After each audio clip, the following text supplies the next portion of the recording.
Simulado da Prova Nacional Docente. Meu nome é Roberto Desan, esse é o Pedagogia Fundamental e hoje a gente vai fazer mais um simulado que vai revisar pelo menos aí 10 temas para a sua Prova Nacional Docente, tá? São 10 temas da parte geral dessa prova. Então, esse simulado ele serve para qualquer professor, né? Então, pode ser professor de matemática, pedagogia e tanto faz, tá? Qualquer professor, esses conteúdos aqui podem estar na sua prova, na prova objetiva, inclusive na prova discursiva. Hoje é véspera aí do Dia dos Professores. A gente tem poucos dias aí até a nossa prova. E amanhã, que vai ser o Dia dos Professores, eu vou ter uma surpresinha aí para vocês, tá? Então, quem tiver comigo amanhã aqui, já ativa o sininho, que amanhã vai ser a última oportunidade de vocês adquirirem um preparatório para a Prova Nacional Docente para se preparar comigo, tá bom? Então, amanhã, então, se prepare, tá? Vamos começar então? Gente, são 10 assuntos importantíssimos, tá? Então, são assuntos que vão englobar multidisciplinaridade, né? São assuntos que vocês podem usar na sua prova discursiva, tá? E depois eu vou conversar sobre resumos e como estudar esses assuntos, tá? Então, vocês receberam, quem está no grupo já recebeu esse simulado, um formatinho diferente lá, um formato de prova mesmo.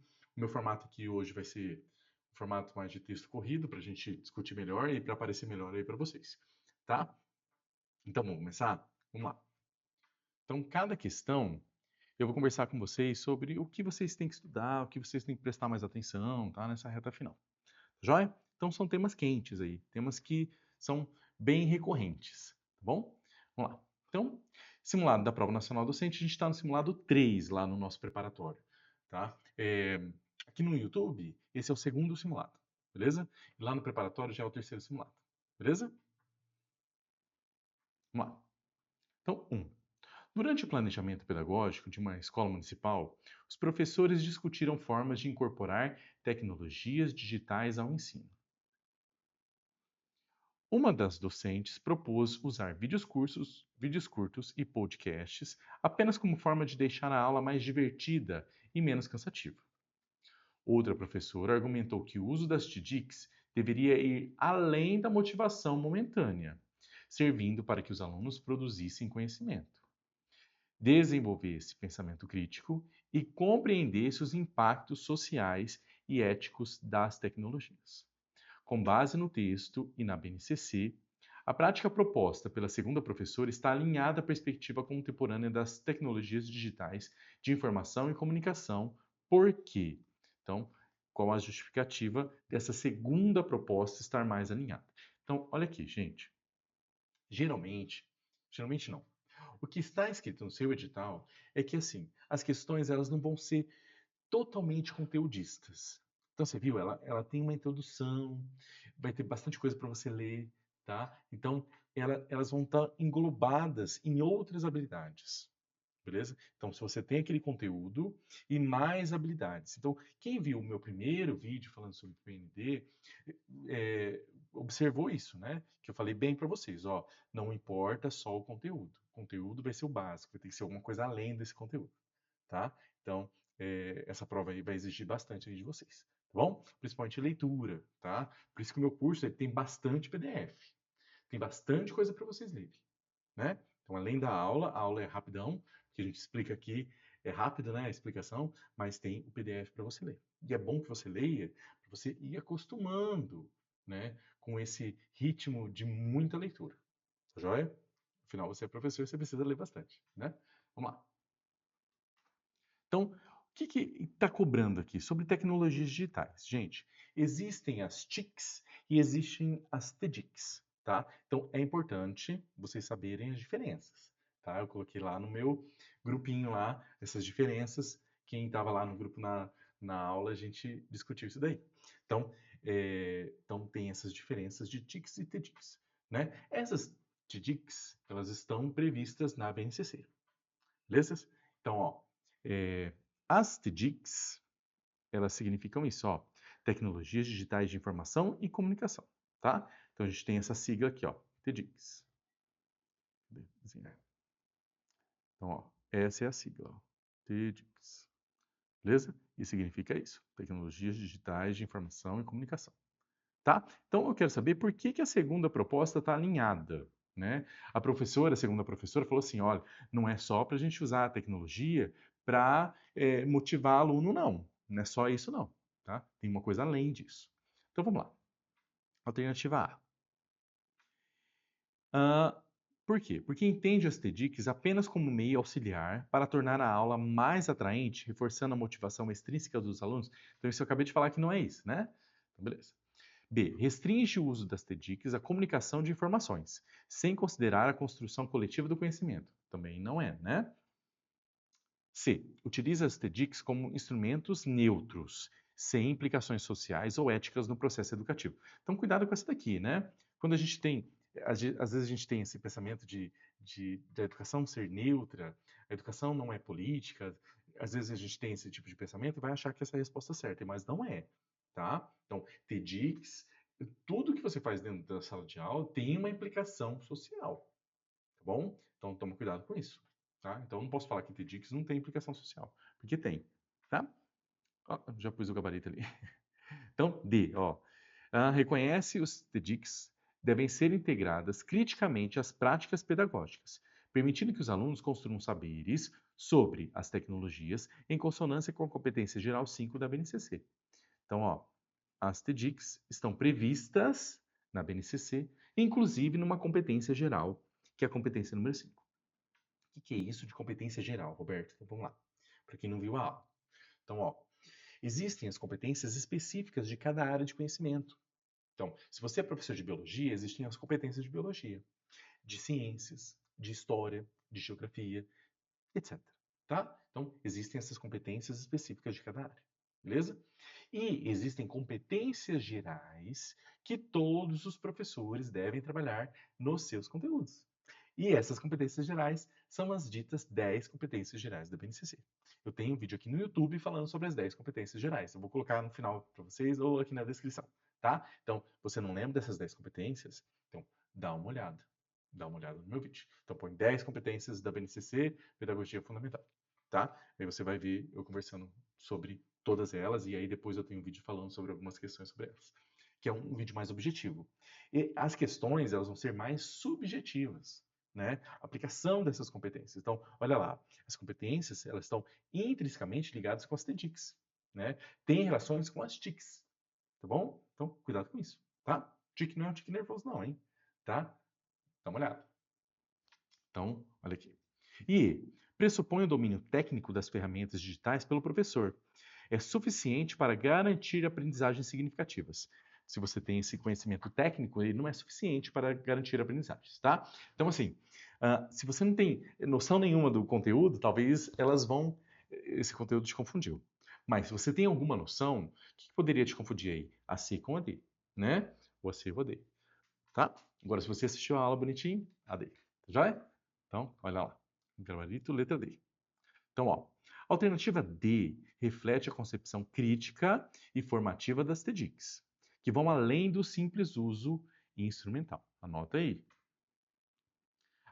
A BNCC, na Competência Geral 5, estabelece que os estudantes devem compreender, utilizar e criar tecnologias digitais de informação e comunicação de forma crítica, significativa, reflexiva e ética, o que implica autonomia, protagonismo e responsabilidade. O professor atua como mediador, não como mero transmissor de técnicas, orientando o uso reflexivo e criativo das tecnologias para produzir conhecimento e promover a inclusão digital. Beleza? Então, letramento digital, né? Esse já é outro conteúdo aí para vocês. O que seria esse letramento digital? Né? Então, vamos lá. O que você achou da questão 1? Coloca aí para mim, tá? Questão 2. Gente, ó, coloquei aqui, ó, financiamento da educação e papel do Fundeb. É importante você saiba o papel do Fundeb dentro dessa educação, né? Que é o financiamento aí, que é o responsável pelo financiamento da educação, tá? A gente tem lá algumas aulas sobre financiamento de educação, beleza? Dá uma olhada nisso. Se você não prestou atenção ainda, vamos prestar atenção agora, tá? Fundeb, beleza? É um fundo que vai financiar essa educação. E esse fundo tem alguns pormenores, né? Que a gente viu em aula. Então vamos dar uma olhada aqui. O que ele vai perguntar? Então, ó, durante uma reunião de planejamento, o conselho escolar de um município discutiu os resultados do último IDEB. Beleza. Alguns membros defenderam que o baixo desempenho das escolas municipais era reflexo apenas da falta de compromisso docente. Olha isso, que severidade. Outros, porém, destacaram que a escola apresenta salas superlotadas, jornada reduzida, infraestrutura precária e alta rotatividade de professores, o que dificulta o alcance de uma qualidade socialmente referenciada. Muito bom, né? Com base nas informações do texto e na legislação educacional vigente, assinale a alternativa que melhor expressa a relação entre financiamento e qualidade da educação básica no Brasil. Olha lá. Então, não basta só você saber o que é o Fundeb.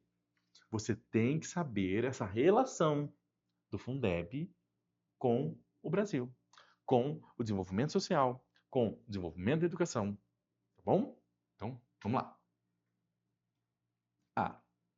A qualidade da educação depende de condições estruturais e de financiamento estável, como prevê o Fundeb, e os parâmetros do custo aluno-qualidade.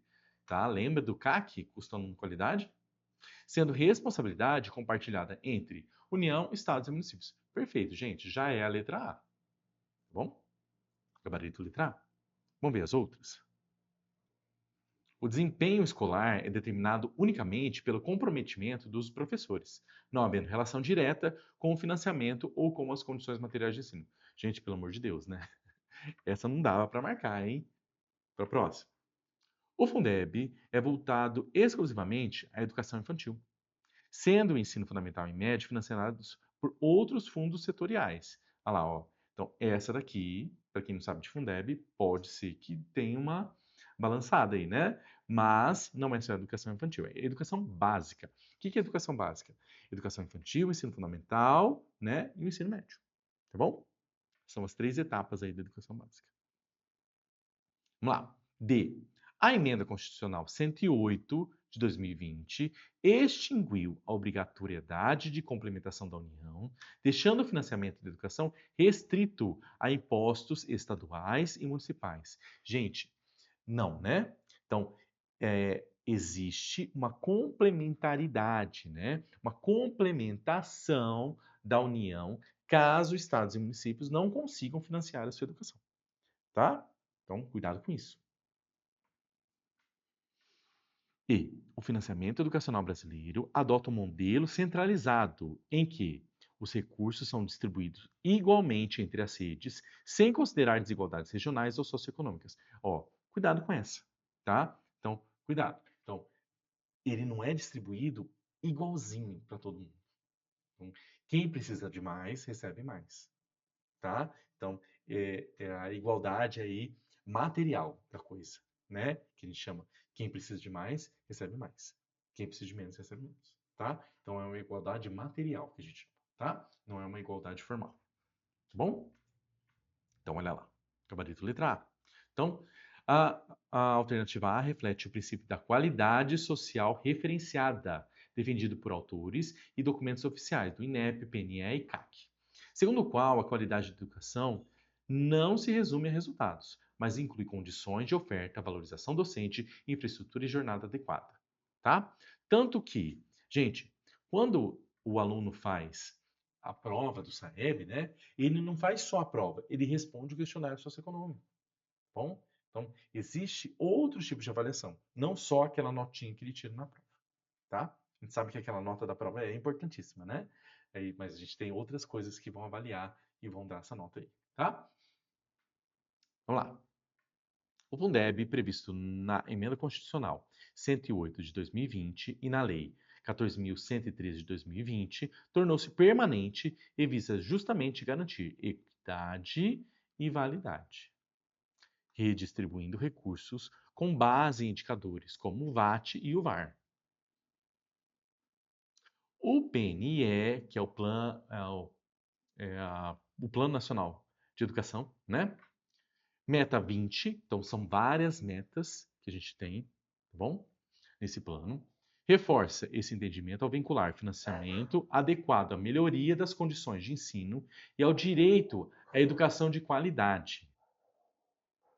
Agora vamos ver o que está errado com as outras alternativas. Olha lá. Bom, B. Ignora o papel das condições materiais de financiamento. A B não dava para marcar, né, gente? Ela estava lá, né? Não dava para marcar, tá? C. Restringe indevidamente a abrangência do Fundeb, porque ele fala que o Fundeb é só da educação infantil. Não é só da educação infantil, né?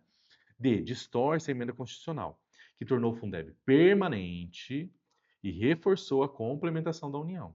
Então, cuidado com isso, ó. Fundeb é permanente, tem que ser estável, né?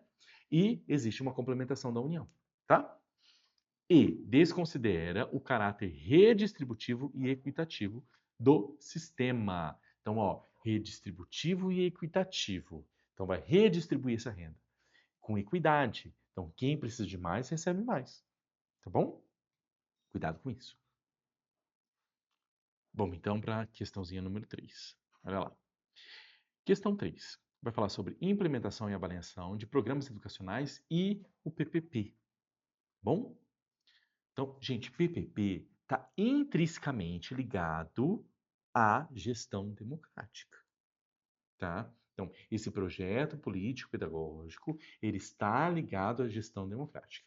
Dê uma olhada em gestão democrática. Dê uma olhada em como é construído esse PPP, tá bom? Vamos lá. Durante a reunião do planejamento, a diretora Ana propôs que a escola usasse os recursos do PDDE para comprar novos ventiladores e reformar o refeitório. O professor Júlio apoiou a ideia, mas lembrou que o Programa Nacional de Alimentação Escolar, PNAE, já contempla recursos e orientações voltadas à alimentação, e que o PDDE interativo poderia indicar outras prioridades, como melhoria de ambientes de leitura e aquisição de materiais pedagógicos. Enquanto isso, a coordenadora pedagógica reforçou que todas as decisões deveriam estar registradas no projeto político-pedagógico e articuladas às metas curriculares da escola. Então, por que tem que estar registrado? Gente, esse negócio de estar registrado quer dizer que lá no começo do ano deveria ter previsto isso? Não. Por quê? Porque o projeto político-pedagógico ele é mutável, né? A gente prevê uma coisa e ele vai mudando conforme o tempo vai passando também, né? Eu não posso engessar a escola com um projeto que eu faço lá no começo do ano, tá? Cuidado com isso. É a teoria aí do PPP. Vamos lá. Diante dessa situação, a postura mais alinhada às diretrizes de implementação e avaliação de programas educacionais é. Então, beleza. Então, ó, por que eu falei sobre esse cuidado aí de mutação do PPP, dessa mudança que pode existir no PPP? Porque a gente sabe que em várias escolas, né, a gente vai propor alguma coisa e aí o coordenador, ou a diretora, ou o diretor, né, vai falar assim: isso daí tá no PPP? Isso daí tá no PPP? E às vezes não precisa estar no PPP, mas a gente pode incluir, né? Ah, eu estou propondo um trem aqui e não está no PPP, mas vamos incluir. Vamos lá, vamos conversar, vamos fazer uma reunião e a gente inclui. Entendeu? Nada impede de incluir alguma coisa no PPP. Tá? Vamos lá. Então, diante dessa situação, a postura mais alinhada às diretrizes de implementação e avaliação de programas é: então, o que a gente deve fazer com esse dinheiro? Né? Então, vincular as decisões à gestão democrática e ao PPP, utilizando o PDDE e demais programas, né? Então tem PNE, então PNLD, Escola de Tempo Integral, etc.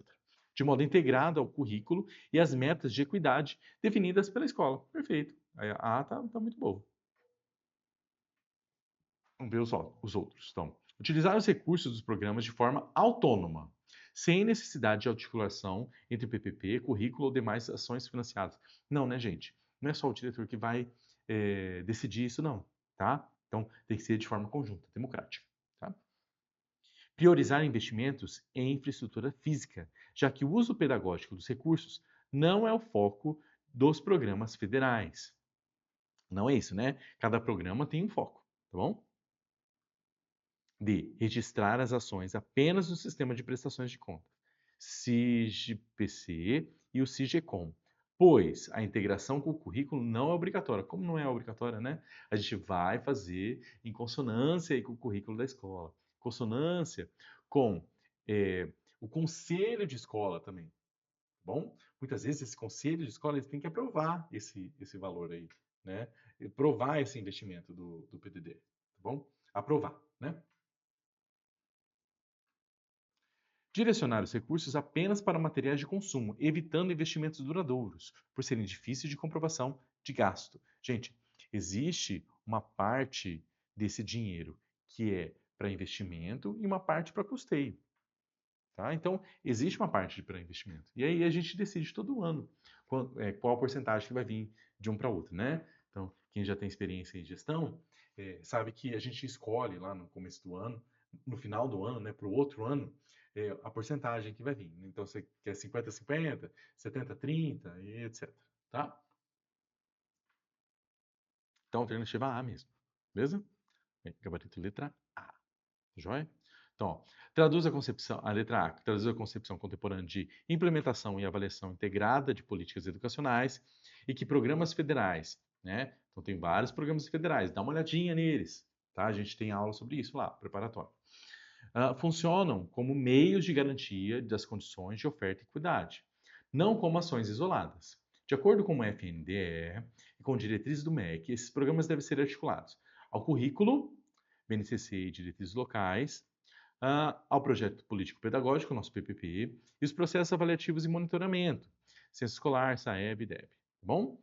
A escola é o núcleo integrador dessas políticas e cabe à gestão escolar garantir a coerência entre metas, diagnósticos e uso de recursos públicos, fortalecendo o controle social e gestão democrática. As demais alternativas trazem visões tecnicistas, fragmentadas ou burocráticas sem vínculo pedagógico. Tá joia? A próxima? Então, questãozinha número 4.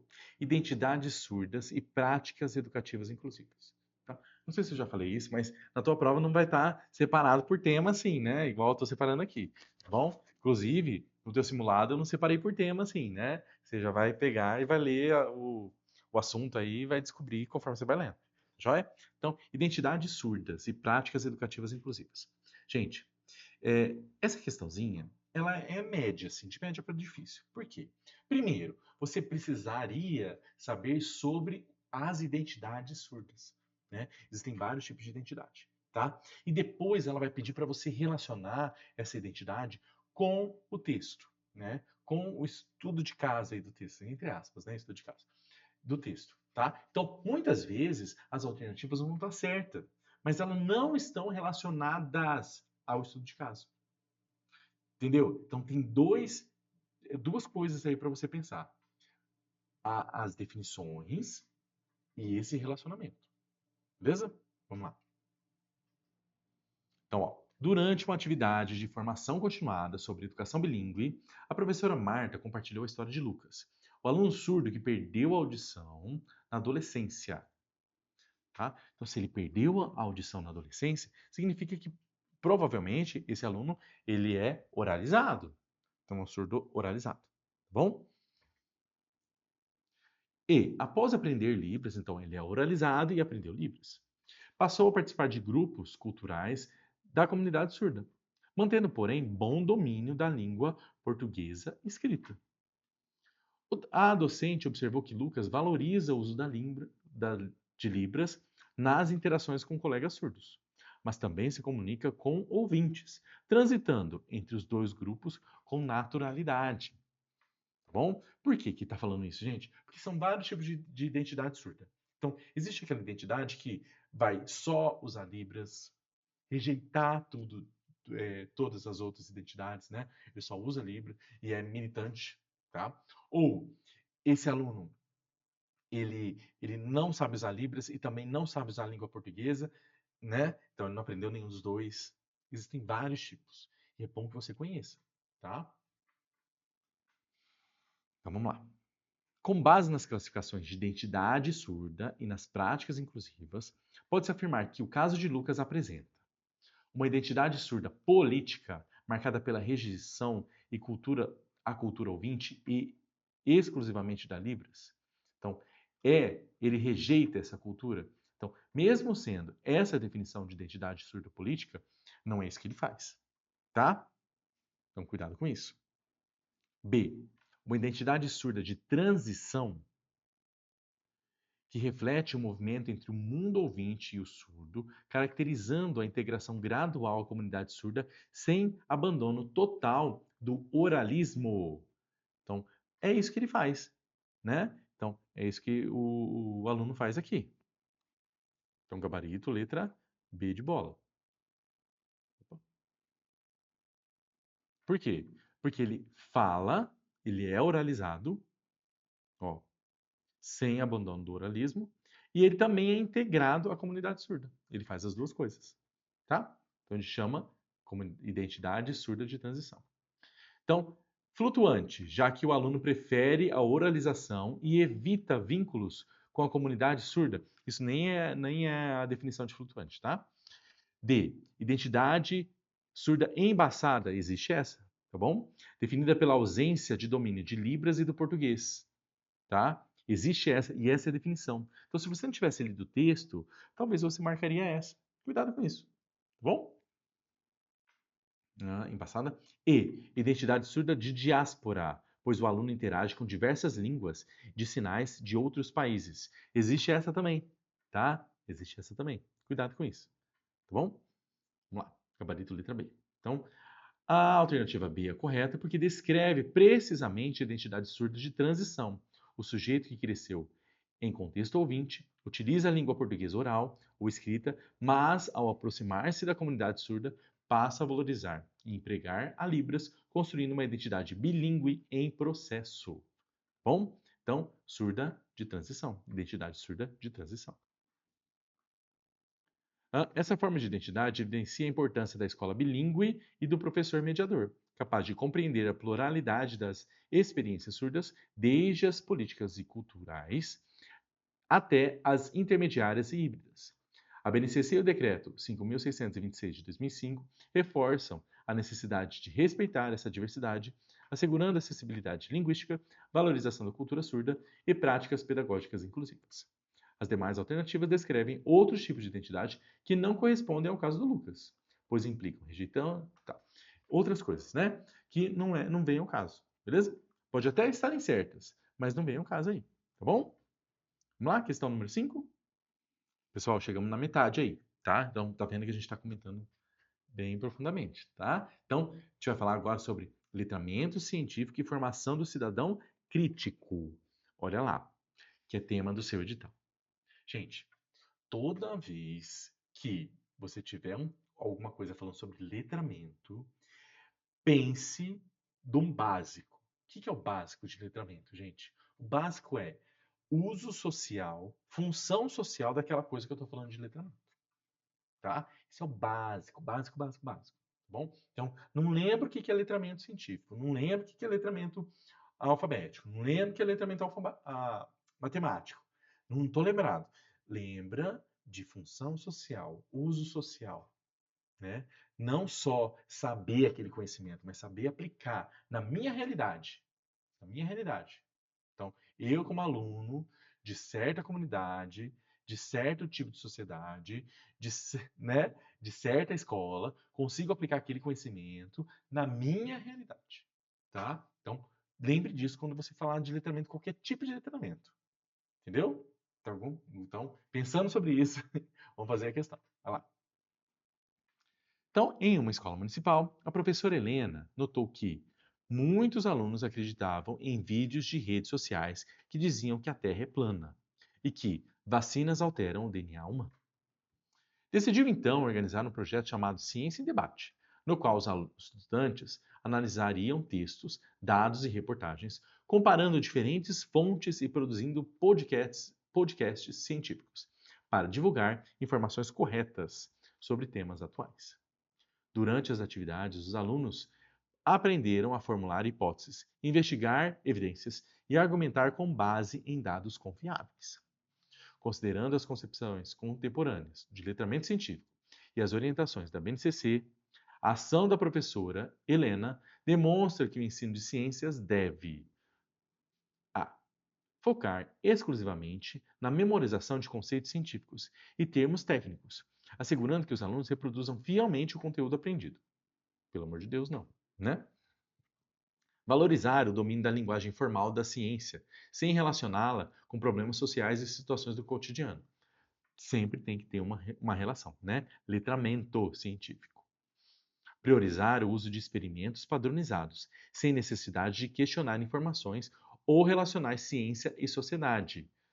Também não, né? Existe uma relação de ciência com sociedade. Evitar temas controversos, como vacinas e clima, por demandarem debates éticos e políticos que extrapolam a sala de aula. Gente, essa daqui pode ser que você pense nela, né? Mas não. A gente não tem que ficar evitando coisas que extrapolam a sala de aula, tá bom? E tem que ser aí, né? Desenvolver o pensamento crítico, argumentação baseada em evidências e participação social, promovendo a autoria investigativa e a tomada de decisões informadas em consonância com a BNCC e conceito de letramento científico. Beleza? Essa daqui. Gente, em consonância, cuidado com essa palavra, né? Em consonância, que está relacionado ao conceito, né? Que está relacionado com aquela coisa. Em relação, tá? Em consonância, tá? Porque às vezes o que vai pegar para você é um vocabulário aí, né? E eu não quero que você caia nisso daí, de ter um vocabulário que você não consiga saber e não consiga entender, tá? Gabarito letra E, de escola, de estudarei muito. Bom? Então, gabarito letra E. Alternativa E é a correta porque traduz a essência do letramento científico, segundo a BNCC. Formar cidadãos capazes de compreender, analisar e intervir na realidade, com base em evidências científicas.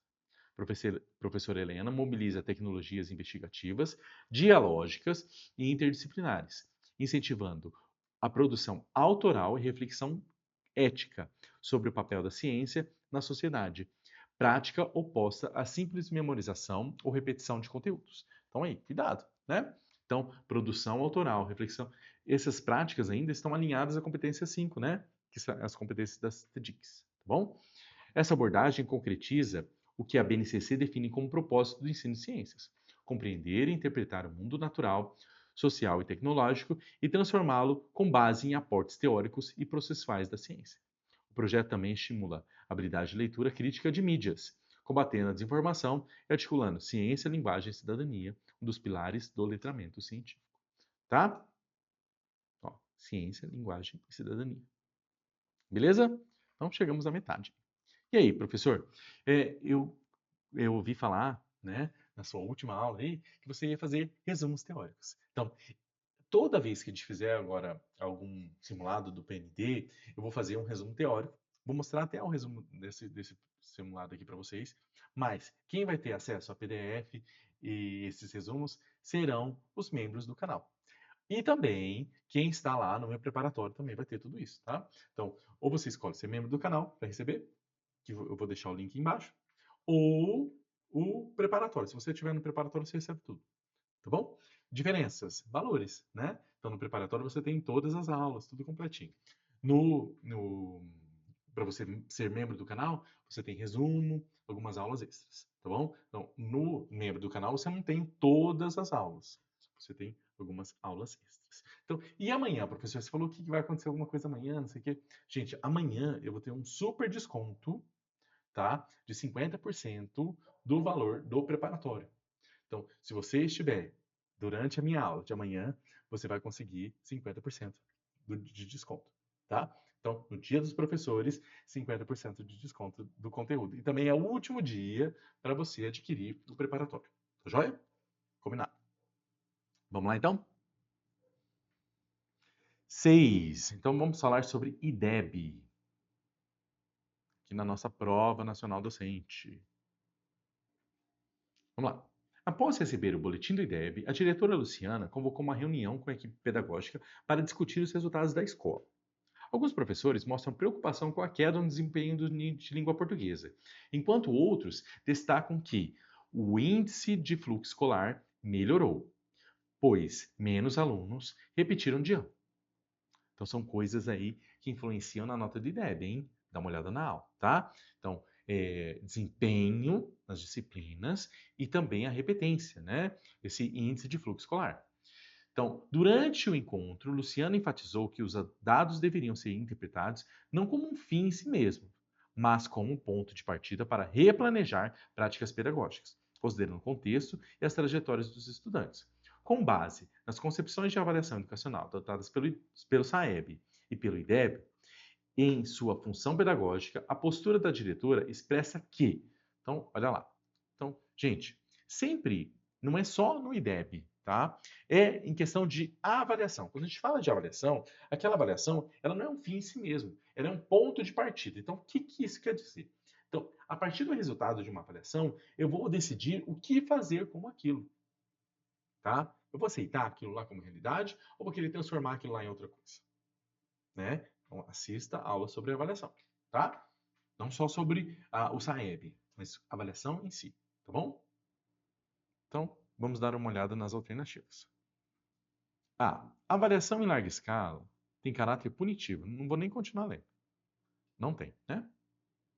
B. Os resultados do SAEB e do IDEB medem apenas a aprendizagem cognitiva e não devem interferir na gestão pedagógica ou nas práticas docentes. Gente, mesmo que ele parasse aqui, ó, apenas aprendizagem cognitiva, não é isso que mede, tá? A gente tem o questionário socioeconômico, a gente tem esse fluxo de pessoas, né? Então, não é só isso, tá?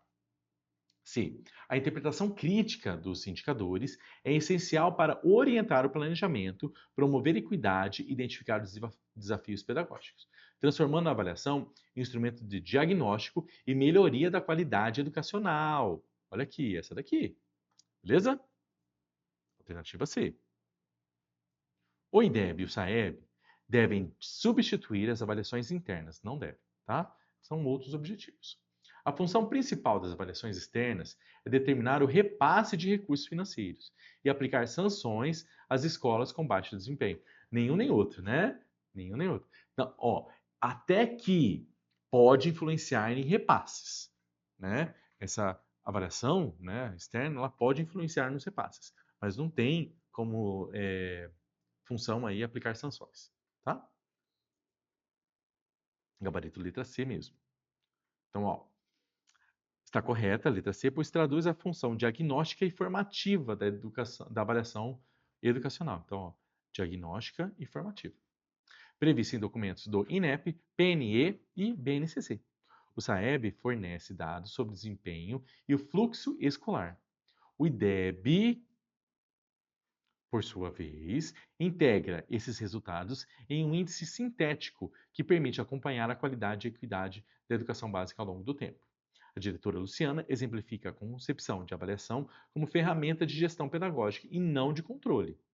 Ao analisar os resultados em conjunto com o contexto e o percurso dos estudantes, ela transforma os indicadores em subsídios para replanejar estratégias de ensino, fortalecer a aprendizagem e reduzir desigualdades. As demais alternativas expressam visões equivocadas. A A e a E tratam a avaliação como instrumento punitivo, não é, né? A B ignora o uso pedagógico dos dados.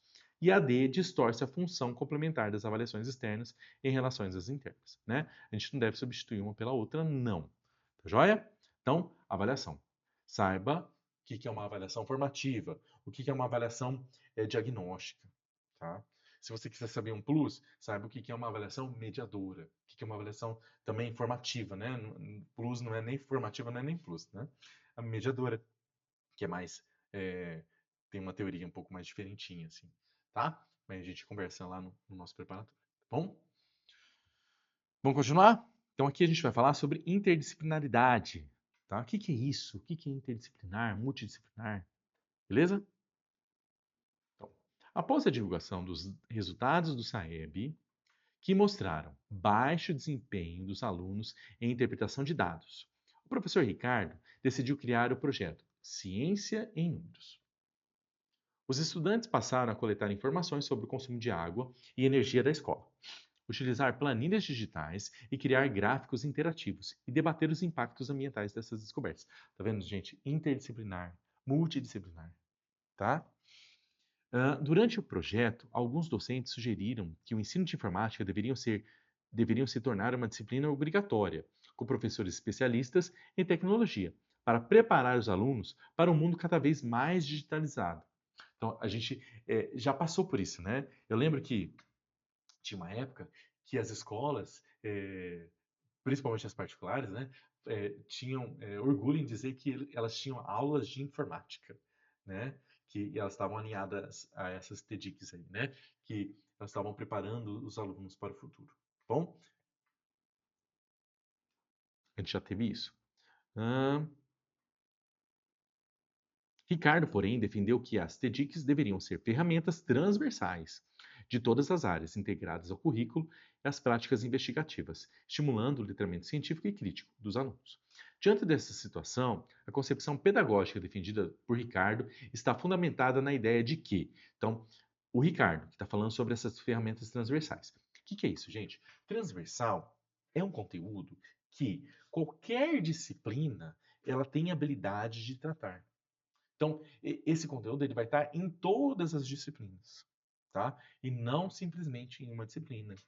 E não trabalhando uma disciplina com a outra, mas um conteúdo que todo mundo pode abordar, tá bom? Por exemplo, as TDICs, tá? Sistemas transversais, eles vão estar descritos principalmente nas 10 competências gerais aí da BNCC, tá? Então, tome cuidado com elas. Vamos lá. Beleza. Então, A. As TDICs precisam ser tratadas como um componente curricular independente, com professores especializados, conteúdo próprio, desvinculado das demais áreas do conhecimento. Então, as TDICs, elas precisam de um professor que dê aula de informática? Será que é isso? B. O ensino de informática deve substituir as metodologias tradicionais, tornando obsoletos os conteúdos humanísticos e práticas reflexivas. Então, ele foi muito além aí, né? Se ele parasse ali nas metodologias tradicionais, também estaria errado, gente. Não vai substituir, tá bom?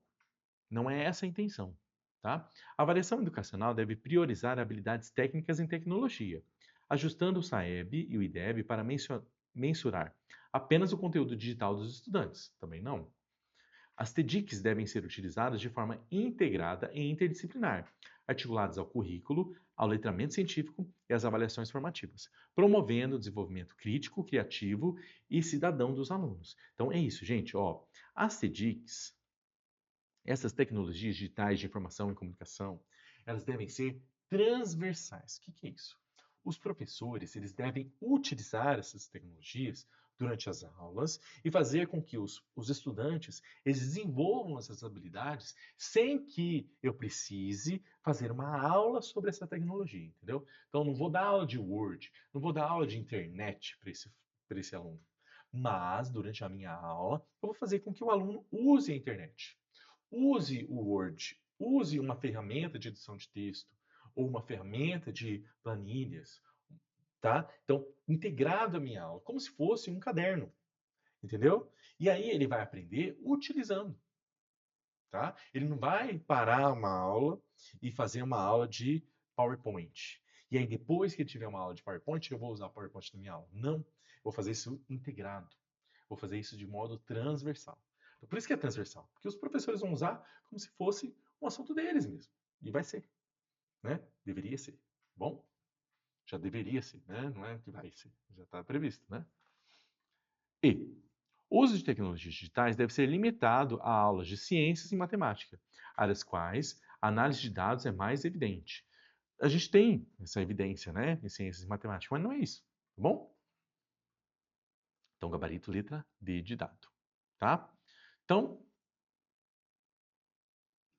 ó, a alternativa D expressa a visão interdisciplinar e contemporânea da BNCC e das diretrizes do MEC, segundo as quais as TDICs não constituem um componente isolado, mas um recurso transversal,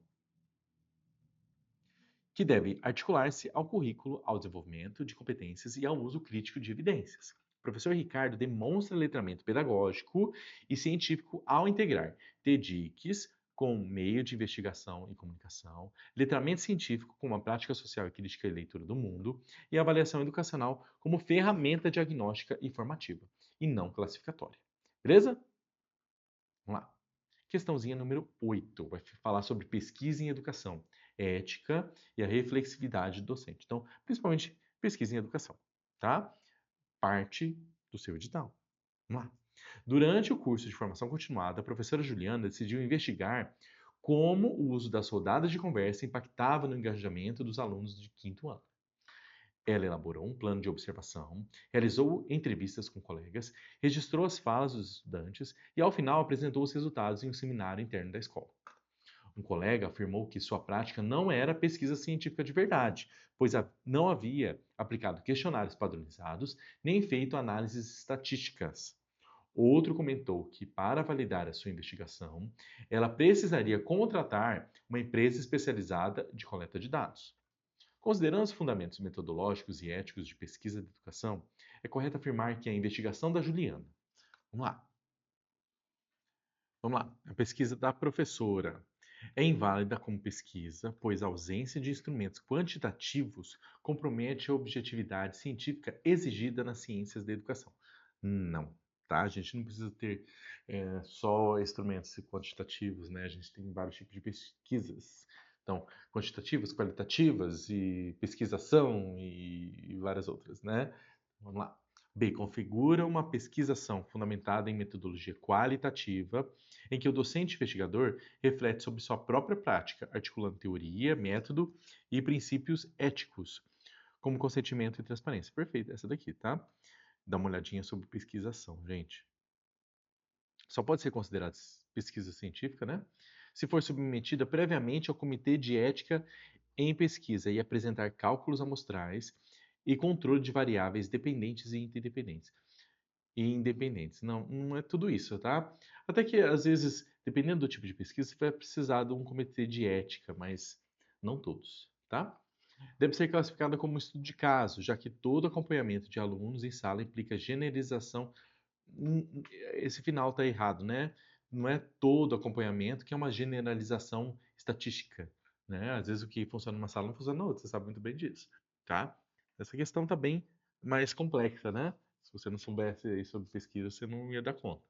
Vamos lá. Viola os princípios éticos da pesquisa sem envolver estudantes, ainda com autorização dos responsáveis por a presença de gravações, invalida imparcialmente o pesquisador. Também não, né?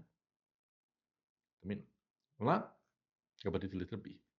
A alternativa B está correta porque reconhece a pesquisa como prática reflexiva e transformadora, característica da pesquisação, que se alinha à formação docente investigativa defendida pela PND e pela BNCC. Juliana age como professora pesquisadora, utilizando métodos qualitativos, observação, entrevista, análise de interações, para compreender e aprimorar sua prática. Além disso, sua conduta demonstra ética na pesquisa, respeitando princípios como consentimento informado e transparência no uso de gravações, beneficência e respeito à autonomia dos participantes, cuidado na comunicação dos resultados, sem coerção ou exposição indevida. Tá bom? Vamos para a próxima? 9. Estamos quase chegando no final. Então, vai falar sobre ZDP, gente, Psicologia da Educação, Zona de Desenvolvimento Proximal. Gente, ZDP, ó, eh, você deve saber Psicologia da Educação, principalmente ZDP, tá? Porque a ZDP influencia muitas teorias, muitas metodologias aí dentro da educação, tá? Então, Vygotsky aí influencia muito, tá bom? Então, saiba a ZDP. Vamos lá. Durante a aula de ciências, a professora Clara propôs que os alunos construíssem uma mini horta utilizando garrafas PET. O aluno Gabriel, empolgado, tentou montar sozinho a estrutura, mas não conseguia equilibrar os recipientes. Clara, então, chamou outros dois colegas para ajudá-lo e juntos seguiram as construções projetadas na tela, com mediação constante da professora. Nos dias seguintes, Gabriel passou a orientar espontaneamente outros colegas que ainda estavam com dificuldade. Gente, você sabe o ZDP, você já identificou tudo aqui, né? Olha lá. Considerando os fundamentos de psicologia da educação, especialmente a teoria de Vygotsky, essa situação demonstra que a aprendizagem de Gabriel ocorreu por condicionamento operante, resultado do esforço positivo recebido ao final da atividade. Cuidado, tá? Ele colocou coisas bonitas aqui, mas não é isso daí não, tá? A ZDP não tem relação com esforço positivo, com reforço positivo ou negativo, tá? Ele já está falando de behaviorismo, né? De condicionamento, beleza? Cuidado com isso. O progresso do aluno é explicado pela assimilação de esquemas mentais preexistente conforme a teoria piagetiana. Não tem essa relação, tá? A ZDP não explica sobre a teoria piagetiana, tá bom? A professora agiu de modo inadequado ao permitir ajuda entre pares, pois a interferência compromete a autonomia do aprendiz. Não, não é isso que fala a ZDP, né? A ZDP vai falar que existe uma zona em que. Não é zona, uma faixa, né? Uma zona em que as pessoas vão ajudar umas às outras e elas vão aprender nessa zona, tá bom? Sendo bem simples de falar, tá? Mas assista a aula sobre ZDP. E aqui no YouTube eu acho que eu tenho uma aula sobre ZDP, tá? Dá uma olhadinha, beleza? A atividade evidencia um processo de aprendizagem mecânica, pois o aluno apenas reproduziu os passos demonstrados. Cuidado, né? Se você não sabe ZDP, você pode pensar nisso, que o aluno copiou do outro e por isso ele aprendeu. Não é exatamente uma cópia mecânica, tá? Ele aprendeu porque ele estava preparado para aprender. Estava na zona proximal, tá bom? O desenvolvimento de Gabriel ocorreu na sua zona de desenvolvimento proximal, por meio da mediação da professora e da colaboração entre colegas que transformaram um potencial de aprendizagem em competência real perfeito. É isso daqui, tá? Então, você tem na ZDP, que é a zona de desenvolvimento proximal. É onde atua as pessoas, né? Não aquela que está aprendendo, mas as outras pessoas atuam nessa zona para que essa pessoa aprenda. Então, é aí, na zona de desenvolvimento proximal, que vai atuar o professor, né? E ele vai pegar um conhecimento que está para ser aprendido em conhecimento real, né? Então, nas potencialidades desse aluno e vai desenvolver em conhecimento real. Então, não é qualquer tipo de conhecimento, é o conhecimento potencial, é aquele que ele é capaz de aprender, né? Porque, por exemplo, então, o aluno lá do primeiro ano, ele é capaz de aprender volume, área e volume do primeiro ano do ensino fundamental? Não, porque ele não tem essa abstração ainda. Então, ele não tem essa habilidade. Então, mesmo que eu atue ensinando esse aluno essa habilidade, né, ele não vai aprender isso. Ele vai aprender o que ele tem potencialidade de aprender, tá? Assista o DDP. Beleza? Então, gabarito letra E. É correta porque traduz a essência da zona de desenvolvimento proximal, conceito central da teoria histórico-cultural de Levi Vygotsky. A ZDP apresenta a distância. Gente, essa daqui é a definição mais literal, né? Do que seria a ZDP, tá? Distância entre o que o aprendiz consegue fazer sozinho e o que ele poderia fazer com ajuda, seja de um adulto mais experiente ou de colegas com maior domínio. Ficou ruim em vermelho, né? Vou colocar em preto mesmo, tá? Então é essa a distância, ZDP, tá bom? Mas eu creio que não caia assim para você, tá? Porque, como eu falei para vocês, a PND está querendo cobrar habilidades, né? E não os conceitos puros, tá bom? Então, a situação apresentada. A mediação da professora fornece o suporte necessário para que o Gabriel avance. A cooperação entre pares consolida a internalização do aprendizado, transformando a interação social em desenvolvimento individual. A posterior ajuda do Gabriel a outros colegas demonstra a passagem da aprendizagem interpsicológica social para intrapsicológica individual, né? Então, ele consegue transmitir o conhecimento, tá? As demais alternativas expressam concepções ultrapassadas ou distorcidas. Por exemplo, a A se refere ao behaviorismo, né? Condicionamento, tá bom? A B corresponde ao construtivismo piagetiano. A C contraria a perspectiva colaborativista da teoria vygotskiana. Então, Vygotsky vai falar que precisa haver interação social, tá bom? Para essa aprendizagem. E D reduz a aprendizagem à mera repetição, negando o caráter ativo e social do conhecimento. Tá bom? Cuidado. Vamos lá. E a última, para a gente fechar com tendências pedagógicas. E aí, lembra das tendências? Em uma reunião pedagógica, 3 professores discutiam sobre a função social da escola. Helena argumentou que a missão da escola é formar cidadãos críticos capazes de transformar a realidade. Márcia defendeu que a escola deve preparar o aluno para o mercado de trabalho, formando pessoas competentes e produtivas.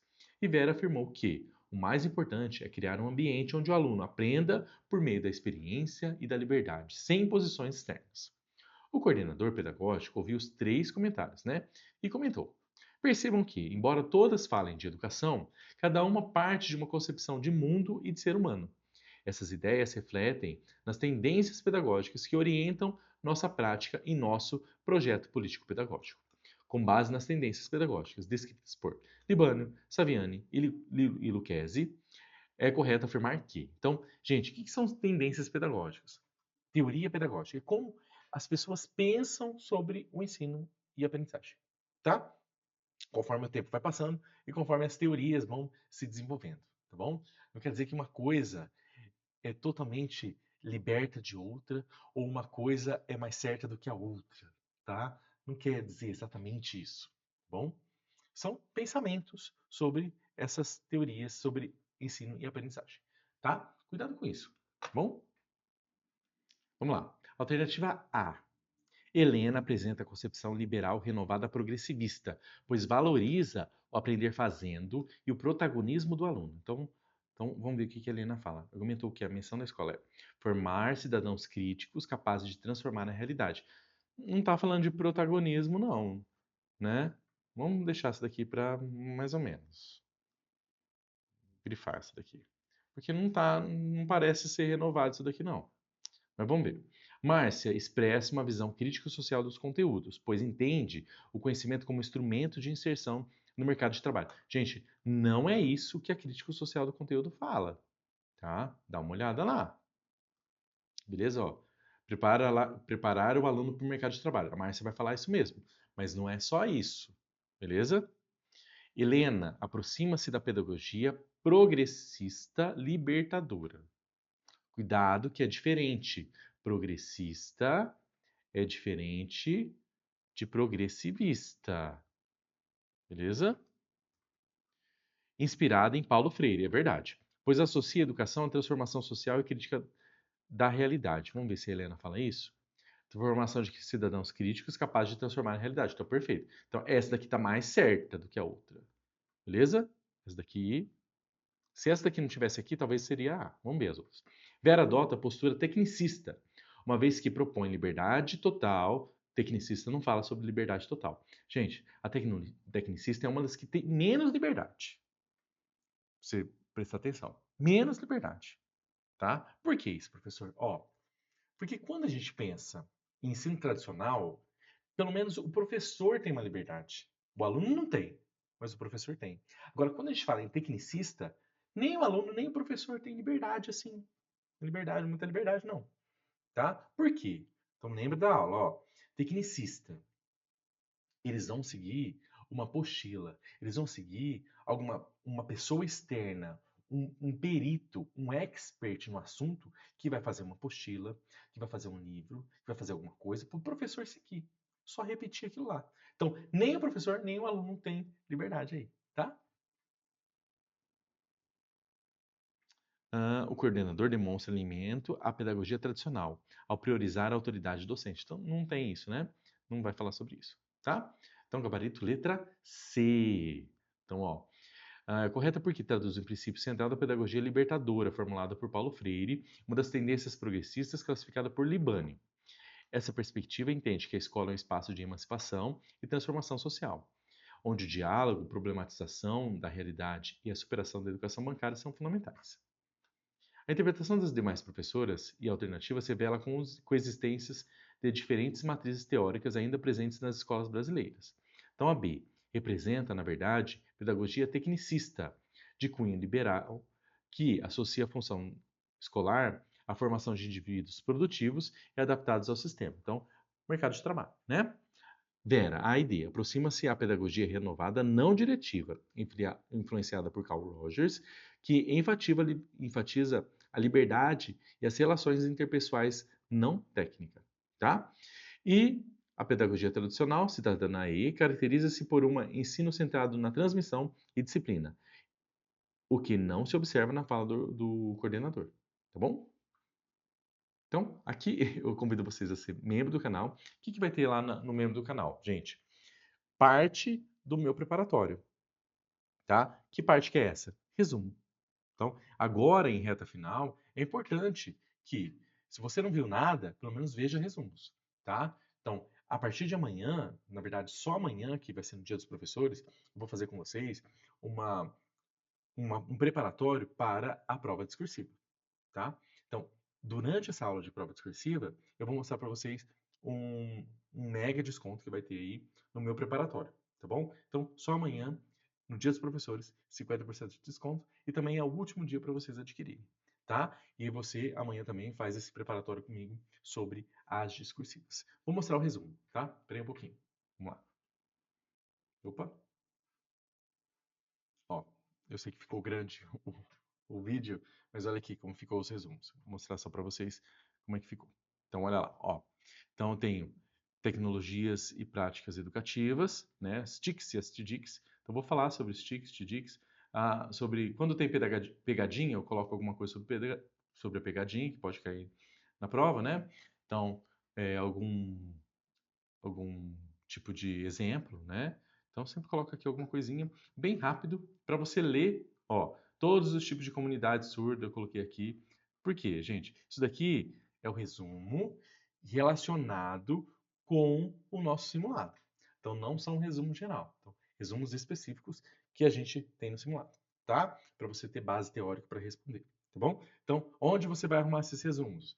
Ele vai estar lá na minha área de membros. Vou deixar o link aqui para vocês, aqui embaixo, para ser membro e onde vai estar o resumo também, tá bom? Vou fazer também aquele mini site, eu sempre faço um site com todos os simulados e o que você precisa revisar aí para o final, tá bom? Também tudo na descrição aqui desse vídeo, tá joia?